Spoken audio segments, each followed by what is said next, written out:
Hello my young friends, good morning. मैं Suresh sir फिर एक बार आपके साथ।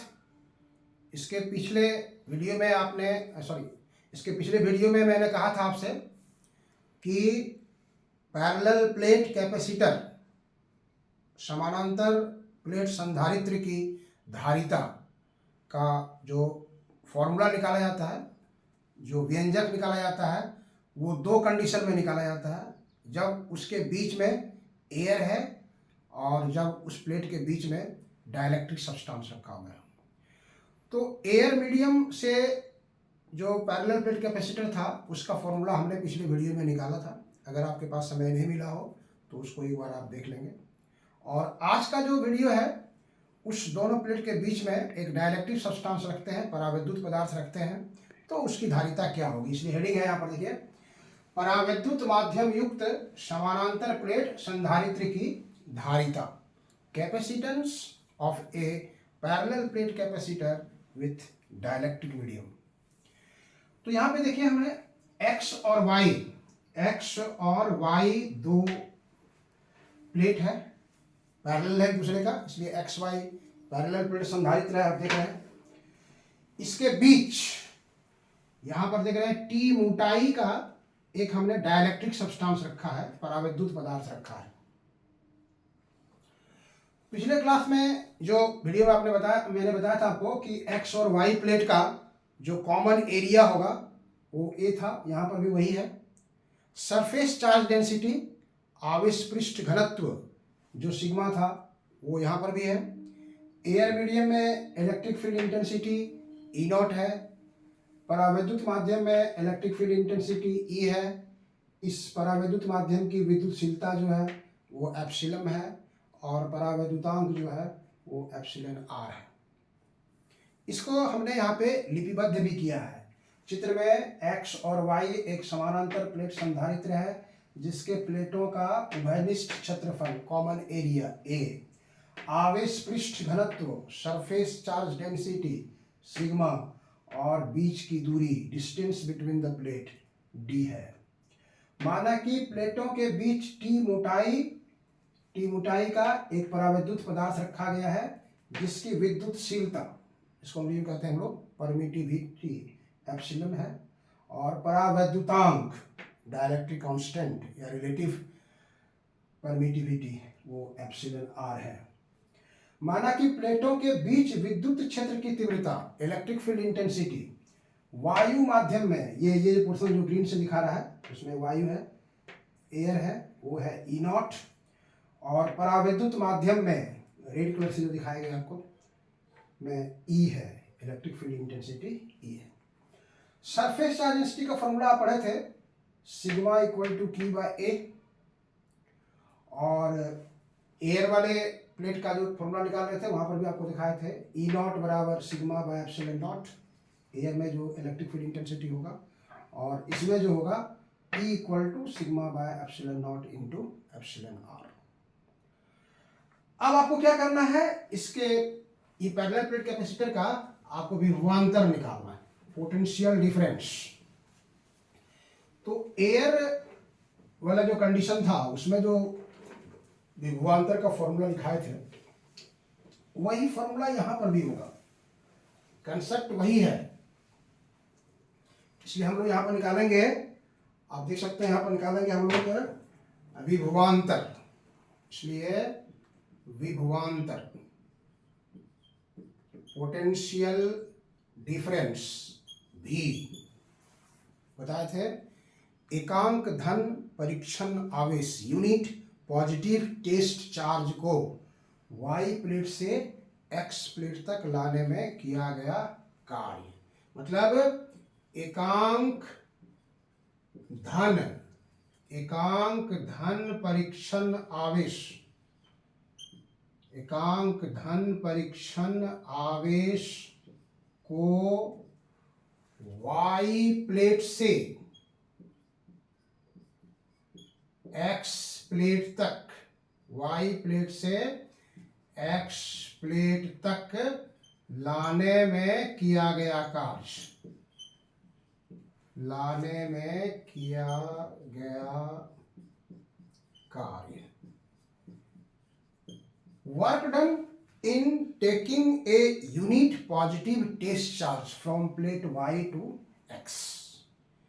Work done, that work done is force into displacement. मैंने यहां पर अगर हम लिखेंगे तो बल गुना विस्थापन, फोर्स इनटू डिस्प्लेसमेंट. डिस्प्लेसमेंट तो आप फिगर में देख रहे हैं, दो पार्ट में बटा हुआ डिस्प्लेसमेंट, एक एयर में है और एक डायलेक्ट्रिक मीडियम में है. तो पहले अगर एयर की बात करते हैं तो पहले जब ये नहीं था टी मोटाई वाला डायलेक्ट्रिक सब्सटेंस, तो एयर का यहाँ थिकनेस हम लोग मान सकते थे कि डी है. और जब ये इसके अंदर इंट्रोड्यूस कर दिए तो डी माइनस टी एयर बचा. फोर्स जो आपको बताया कि यूनिट पॉजिटिव टेस्ट चार्ज को ला रहा है, तो एकांक धन परीक्षण आवेश के द्वारा जो फोर्स अनुभव किया जाता है, बल अनुभव किया जाता है, उसको कहते हैं विद्युत क्षेत्र की तीव्रता. तो वायु माध्यम में, एयर मीडियम में अगर चलेंगे तो एयर मीडियम में फोर्स जो हो जाएगा वो हो जाएगा ई नॉट. विस्थापन कितना होगा, डिस्प्लेसमेंट कितना हो जाएगा, तो डी माइनस टी. तो this is D minus T. ये एयर में हुआ. अब आइए अब डायलेक्ट्रिक में, तो डायलेक्ट्रिक में जो इलेक्ट्रिक फील्ड इंटेंसिटी है वो हो जाएगा E और ये हो जाएगा T. अब इसके पहले अभी हम लोग फॉर्मूला निकाले थे E नॉट का, तो sigma by epsilon not D minus T, और E का था sigma by epsilon naught into epsilon R into T. दोनों में कॉमन ले लीजिए, sigma by epsilon naught common आ जाएगा. दोनों में कॉमन ले लीजिए सिग्मा बाय एप्सिलॉन नॉट. यहां बच गया आपका d माइनस टी और सिग्मा बाय एप्सिलॉन नॉट बाहर आया है, तो बचेगा t bye epsilon r. Sigma का फॉर्मूला आप लिखे थे q बाय a, तो ये हो गया q by a epsilon not, और फिर ये हो गया आपका d minus T plus T by epsilon r. This is your v. ये v का फॉर्मूला होगा आपका. डायलेक्ट्रिक सब्सटेंस को पैरेलल प्लेट के बीच में रखने से पोटेंशियल डिफरेंस जो आएगा वो आया v equal to a epsilon not d minus T plus T by epsilon r. अब निकालना है आपको क्या, कैपेसिटेंस. इसलिए धारिता, संधारित्र की जो धारिता होगी उसको निकालना है. फॉर्मूला रिकॉल कीजिए, इसके पिछले वाला ही बताए थे. संधारित्र की धारिता का फॉर्मूला C से लिखते थे हम लोग, capacitance of a parallel plate capacitor, C equal to क्या बोलिए, याद है, Q by V. Q by V. तो यहाँ पर हम लोग निकालेंगे धारिता का फॉर्मूला निकालेंगे, इसलिए संधारित्र की धारिता. देयरफॉर संधारित्र की धारिता, कैपेसिटेंस जिसको हम लोग C से लिखते हैं, C फॉर्मूला होता है C equal to Q by V. ये बेसिक फॉर्मूला होगा. Q है, V का मान यहां से रखिए, तो दिस इज Q, और V जो है ये देखिए ये ऊपर में है, ये ऊपर है न्यूमरेटर और ये डिनोमिनेटर है, मतलब ये यहाँ पर हो जाएगा आपका Q और D minus T plus T by epsilon R, और A इंटू एप्सिलॉन नॉट ऊपर चला जाएगा यहाँ से, तो Q Q कैंसिल आउट हो गया. तो फॉर्मूला जो बच गया आपका that is A epsilon not by D minus T plus T by epsilon R. This is formula. ये फॉर्मूला आपको निकालना है. क्वेश्चन जो था कि पैरेलल प्लेट कैपेसिटर का कैपेसिटेंस निकालिए जब प्लेट के बीच में एक डायलेक्ट्रिक सब्सटेंस रखा हुआ है, एक परावैद्युत पदार्थ रखा हुआ है, तो C equal to A epsilon not by D minus T plus T by epsilon R. अब देखिए वहां पर जो हम स्पेशल कंडीशन निकाले थे, अब यहाँ पर दो तीन बातें हो सकती है. क्या क्या बातें हो सकती है, आइए देखिए. इसको हम लोग इस रूप में देखते हैं. पहला, अगर ये टी मोटाई का जो यहाँ रखे हैं हम लोग, यहाँ जो टी मोटाई का रखे हैं, ये टी मोटाई अगर पूरे में हम लोग भर देते हैं, इसमें पूरे में, पूरे प्लेट में भर देते हैं इसके साथ, मतलब नो वैकेंसी, कोई इसमें खाली जगह नहीं बचता है। खाली जगह नहीं बचने का मतलब क्या हुआ, टी का जो वैल्यू हो गया वो डी के बराबर हो गया। तो धारिता कितनी होगी, तो सी बराबर कितना होगा, जहां टी है वहां आप डी पुट करेंगे, तो ये हो जाएगा ए एप्सिलॉन नॉट, और नीचे हो जाएगा आपका D minus D plus D by epsilon R, ये दोनों कैंसिल हो जाएगा। तो C बराबर हो जाएगा A epsilon not epsilon R by D, जो वहां पर आपको बताए थे पैरेलल प्लेट कैपेसिटर में, कि पैरेलल प्लेट कैपेसिटर में अगर एयर मीडियम है तो ये नहीं होता है, क्योंकि एयर का वैल्यू 1 आता है। फॉर एयर यहाँ लिख सकते हैं आप, for air epsilon R equal to 1, और तब इसकी धारिता को हम लोग C नॉट से लिखे थे, that is A epsilon not by D. ये फॉर्मूला हम लोग का वहां से आया था। दूसरा हम लोग यहां देख सकते हैं, दूसरा कंडीशन यहां से देख सकते हैं कि अगर अब यहां पे एक नहीं 2-3 ठो पदार्थ रखते हैं, इसको देखिए, एक ये हो गया, दूसरा इसमें रखते हैं, ये ब्लू कलर में जो दिखा रहा है, और तीसरा इधर रखते हैं हम लोग, देखिए इसको हम ब्लैक कलर से दिखा रहे हैं, इसमें ये ब्लैक कलर से दिखा दिए इसमें। अब इसका मोटाई कर दिए T3, और इसका मोटाई कर दिए T2, और इसका मोटाई कर दिए T1। इसमें जो परावैद्युतांक पदार्थ हो जाएगा वो एप्सिलॉन R1, इसका एप्सिलॉन R2, और इसका कर दिए एप्सिलॉन R3। मतलब क्या हुआ कि डी का जो वैल्यू है, ये जो डी का वैल्यू है वो डी का वैल्यू हो गया T1 plus T2 plus T3, तीनों के सम के बराबर हो गया, T1 plus T2 plus T3, ये सम का वैल्यू हो गया। और एप्सिलॉन R1 जो वैल्यू है उसका, मतलब ये पूरा मीडियम का, वो epsilon R1 epsilon R2 epsilon R3 है। तब क्या हो जाएगा, तब यहां से जो वैल्यू आपको निकलेगा C इक्वल टू आ जाएगा आपको ए एप्सिलॉन नॉट बाय ये जो ऊपर चला गया था, ये D by T R epsilon आ रहा है, हो जाएगा T1 by epsilon R1, T2 by epsilon R2 plus T3 by epsilon R3। ये जनरल फॉर्मूला इसका है। अगर इसको लोग कहते हैं कंपाउंड डाइलेक्ट्रिक्स, यौगिक परावैद्युत, मतलब जिसमें एक से ज्यादा रखा गया है, तब उस स्थिति में इसको हम लोग जोड़ करके आगे निकाल देंगे, उसके साथ फॉर्मूला है। तीसरा कंडीशन हो सकता है कि इसको और आप इनलार्ज कर सकते हैं। तीसरा कंडीशन में इसको आप कर सकते हैं, इस फॉर्मूले को, कि यहां से आप कॉमन ले लीजिए। इसको देखिए, थर्ड कंडीशन यहां लिख रहे हैं, थर्ड कंडीशन यहां से लिख रहे हैं और इससे लिख रहे हैं।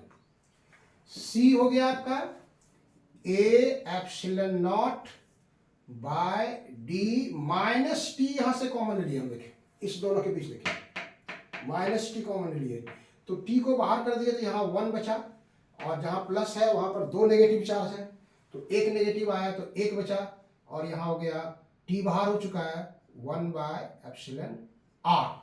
ये थर्ड कंडीशन का फॉर्मूला आएगा आपको, थर्ड कंडीशन का फॉर्मूला आएगा। तो अगर आपसे पूछता है कि पैरेलल प्लेट कैपेसिटर का कैपेसिटेंस निकालिए, समानांतर प्लेट संधारित्र की धारिता का फॉर्मूला निकालिए, जब उसके बीच में परावैद्युत पदार्थ रखा गया, तो अगर सिंगल परावैद्युत पदार्थ दे रहा है तो आप यहां तक निकाल देंगे, यौगिक परावैद्युत पदार्थ दिया है तो इस कंडीशन का चर्चा कर देंगे यहां से। ये दोनों कंडीशन को अगर नहीं भी पूछता है तो आप वहां पर निकाल करके दिखा सकते हैं उसके साथ में, तो आ जाएगा आपके साथ में, ठीक है।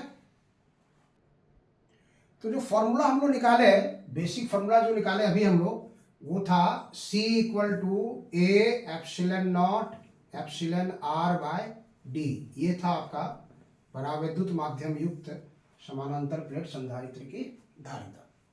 अब इसमें एक शॉर्ट क्वेश्चन आता है 2 मार्क्स का कि समानांतर प्लेट संधारित्र की धारिता को प्रभावित करने वाले कारक कौन कौन है, या समानांतर प्लेट संधारित्र की धारिता किन किन बातों पर निर्भर करती है। What are the factors on which capacitance of a parallel plate capacitor depends. तो यहाँ पर अगर आप देखेंगे तो 3 बातें स्पष्ट है। ये जो है ये आपका कांस्टेंट, ये epsilon not is your constant. जब ये कांस्टेंट है तो यहाँ से 3 फॉर्मूला आपको आ सकता है। C directly proportional to A, C inversely proportional to D, और C directly proportional to epsilon R। Epsilon R, या फिर इसको ऐसे भी लिख सकते हैं C directly proportional to epsilon. मतलब क्या हुआ कि समानांतर प्लेट संधारित्र की धारिता 3 बातों पर निर्भर करती है। कौन कौन? नंबर 1, प्लेट का क्षेत्रफल। यहां देख रहे हैं आप, प्लेट का क्षेत्रफल पर निर्भर कर रहा है, वो एरिया, प्लेट का क्षेत्रफल निर्भर कर रहा है। हम लोग सीधे कह सकते हैं, यहां पर हम लोग इस एक रूप में बता सकते हैं आपको कि समानांतर प्लेट संधारित्र की धारिता को प्रभावित करने वाले कारक जो है, तो हम लोग सीधे एक लाइन में लिख सकते हैं यहां से, समानांतर प्लेट संधारित्र की धारिता, संधारित्र की धारिता।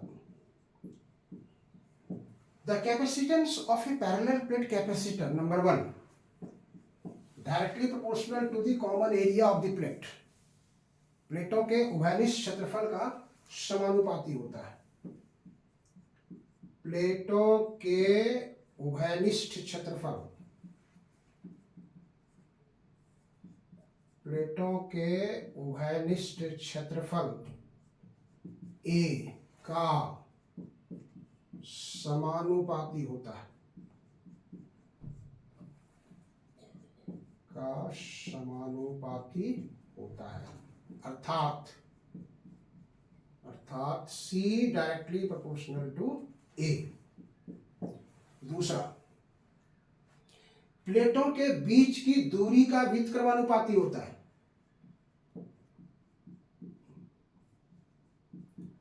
प्लेटों के बीच की दूरी का व्युत्क्रमानुपाती होता है। प्लेटों के बीच की दूरी का व्युत्क्रमानुपाती होता है। Inversely proportional to the distance between the plates, मतलब इसको आप लिख सकते हैं C inversely proportional to D। और तीसरा, प्लेटों के बीच के माध्यम की विद्युतशीलता या परावैद्युतांक के समानुपाती होता है। अगर विद्युतशीलता लिखेंगे तो ये होगा, परावैद्युतांक लिखेंगे तो ये होगा। प्लेटों के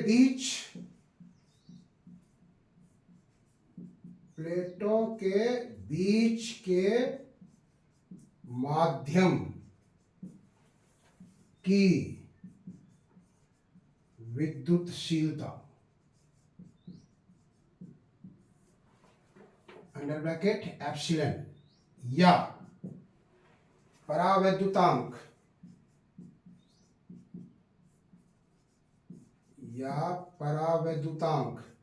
एप्सिलॉन R के समानुपाती होता है।